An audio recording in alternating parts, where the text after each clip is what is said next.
président de la République, son Excellence professeur Faustin Archange Touadéra, a lancé officiellement ce matin dans la commune de Bégua, située dans la préfecture de Lombe-la-Poko, la rentrée scolaire 2022-2023.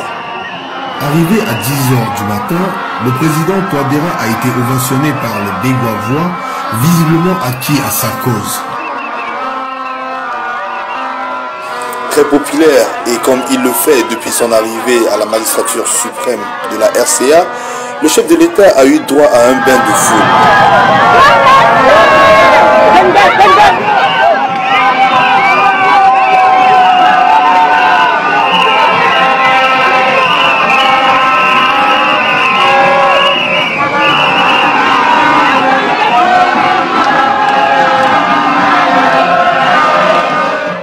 L'assistance a ensuite eu droit à la présentation d'une pièce théâtrale des élèves de l'école Bégua, axée sur la nécessité d'envoyer tous les enfants à l'école et surtout les jeunes filles qui sont généralement destinées dans les sociétés africaines à jouer le rôle des mères et à ne se préoccuper que des travaux domestiques.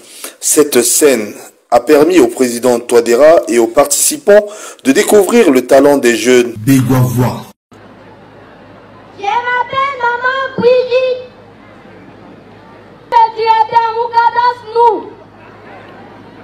C'est la rentrée scolaire. Oui, merci. Merci. Papa, viens vite. Esther, maman, viens ici. Merci. Papa, c'est la rentrée scolaire. On va à l'école. Coco, Entrez. bonjour, monsieur le directeur. Bonjour, parents. Asseyez-vous. Je suis venu inscrire mon enfant. Adhère, merci. Tu as quel âge? J'ai 6 ans. Tu es au CIA? Oui. Voici ta classe. Maman, moi aussi je viens aller à l'école. Non, maman, je viens aller. Non, tu restes à la maison, tu prépares la nourriture. Attention, Timon. Donc tu peux comme un cam gam matin tu es qu'on engage mon bique pique à moi. Là qu'on va même mingi wala quoi ça continue jaga ministre kaga président fait. Tu n'es pas là-bas à l'école. Tu restes à la maison pour préparer la nourriture. Une fille est qui connaît ses droits et ses devoirs. Une fille est qui participe au développement de son pays. Une fille est qui est une citoyenne libre de ses choix. Une fille est qui est le miroir de la société. Une fille est qui gère correctement les biens familiaux. Papa et maman, laissez-moi aller à l'école. Faustin, Esther a raison. Oui, Brigitte, Esther a raison. Esther, envoie à l'école.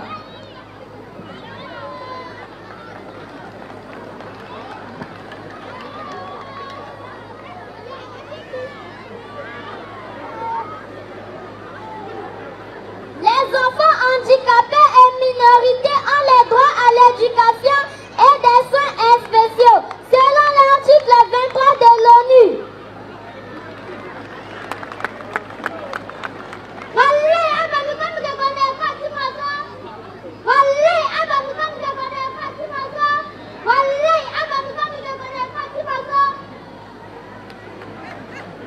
IOA, c'est les CPR. Mamadou et Bineta, la paille à l'école.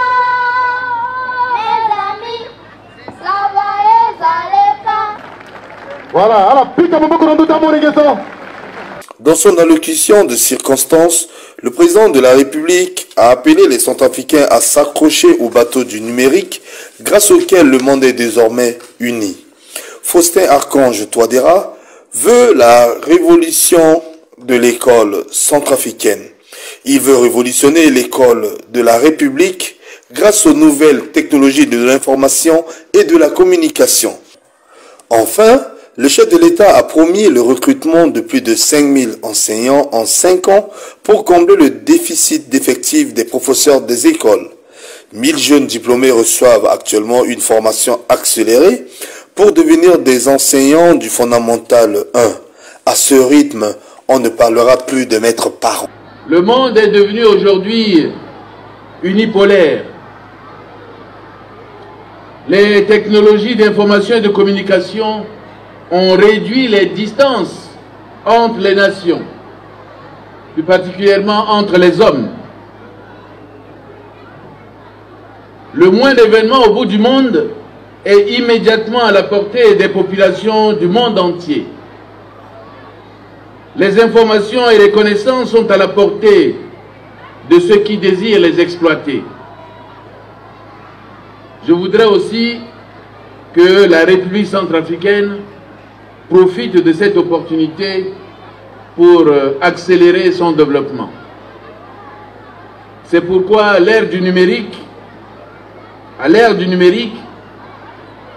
la digitalisation du secteur de l'éducation devrait être l'une des priorités. L'introduction des nouvelles technologies de communication, d'information et de communication dans l'enseignement nous permettra de corriger les inégalités régionales et les difficultés d'exécuter l'intégralité des programmes scolaires dues souvent au manque d'enseignants formés dans certains établissements, aussi à l'éloignement des régions et aux difficultés de communication. Grâce aux nouvelles technologies de l'information, tous les élèves pourront suivre la totalité de leur propre épanouissement, où qu'ils se trouvent. Il faut pour cela se donner les moyens d'équiper nos établissements en ordinateurs. Les structures comme l'Institut national d'animation pédagogique et l'École normale supérieure doivent abriter un centre sécurisé de production et de partage des programmes d'enseignement scolaire et universitaire en lien direct des établissements primaires, secondaires et supérieurs. L'opérationnalisation prochaine de la fibre optique va nous permettre d'atteindre les objectifs escomptés. En attendant l'arrivée des nouvelles technologies de l'information et de communication dans nos écoles, nous devons commencer par la protection des espaces scolaires et à la réhabilitation des bâtiments qui sont pour la plupart dans un état de vétusté avancé. Le spectacle est triste, voire même désolant. Nos écoles sont encerclées, comme venait de rappeler monsieur le maire ici.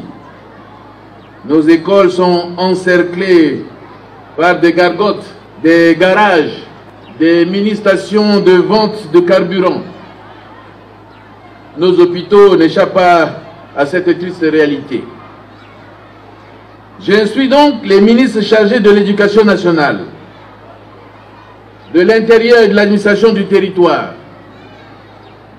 de mettre immédiatement fin à ces désordres en faisant application de l'ordonnance réglementant les commerces et débits de boissons en République centrafricaine.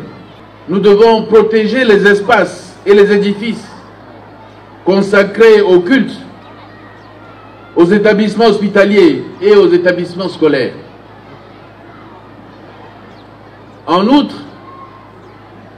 je demande au ministre chargé de l'Éducation nationale de mettre en œuvre un programme de réhabilitation et de modernisation des infrastructures scolaires afin d'y loger les matériels informatiques.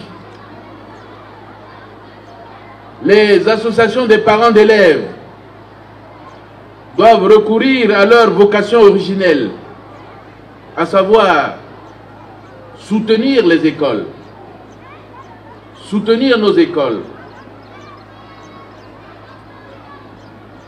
Ces dernières années, nous avons constaté avec beaucoup de manquements dans la protection et la gestion de nos écoles. J'instruis donc le gouvernement d'engager des réflexions sur la gestion optimale et la bonne protection de nos établissements scolaires. Dans le cadre de mon ambition de doter notre pays d'un capital humain solide, capable de porter l'avenir de notre pays, j'ai ordonné la mise en place d'un programme de formation accéléré de 1000 enseignants du fondamental 1. Je suis satisfait de son exécution qui se déroule en ce moment dans tous les centres pédagogiques régionaux.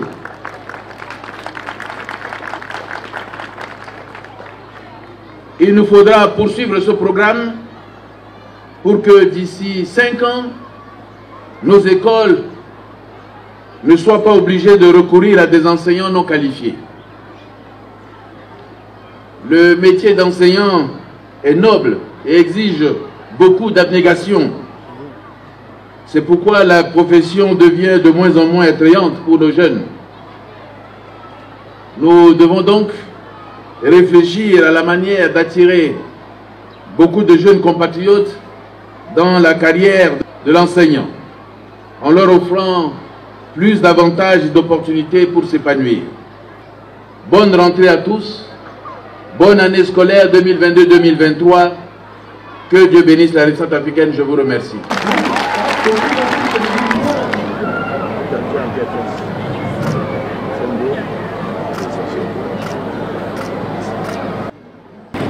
Oui, il peut le